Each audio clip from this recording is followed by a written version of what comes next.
Ailə içində olur belə şeylər. El nə deyər? Qonum-qonşu bilməsin. Biraz döz, düzələr. Zorakılığa məruz qalan hər bir qadın gündəlik həyatında belə ifadələrlə mütləq rastlaşır.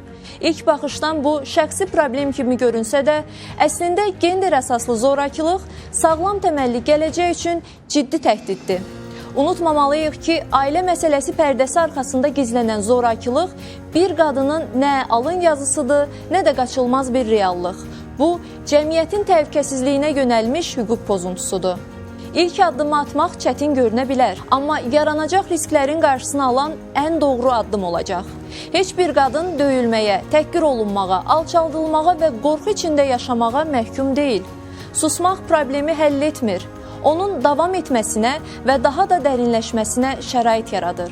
Bugün cəmiyyətdə mövcud olan hüquqi mexanizmlər, dövlətin qarşıya qoyduğu prioritetlər və dəstək imkanları zorakılığa yox demək üçün real fürsətlər yaradır. Bu məqamda şahid olub susmaq, şiddətin istənilən formasını normallaşdırmaq, bir qadının bağlı qapılar arxasında yaşadıklarına göz yummaq, daha böyük bəlalara düçar olmasına razı gəlmək deməkdir. Əziz vətəndaşlar, heç vaxt öz ailəsidir, heç nə olmaz deməyin. Gözləmədiyiniz bir anda hər şey ola bilər.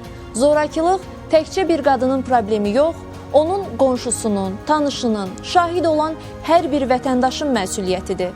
Sağlam ailə və təhlükəsiz cəmiyyət üçün zorakılığa qarşı qəti mövqe nümayiş etdirərək belə hallarla üzləşdikdə aidiyyatı dövlət qurumlarına məlumat verin. Susaraq zorakılığa ortaq olmayın.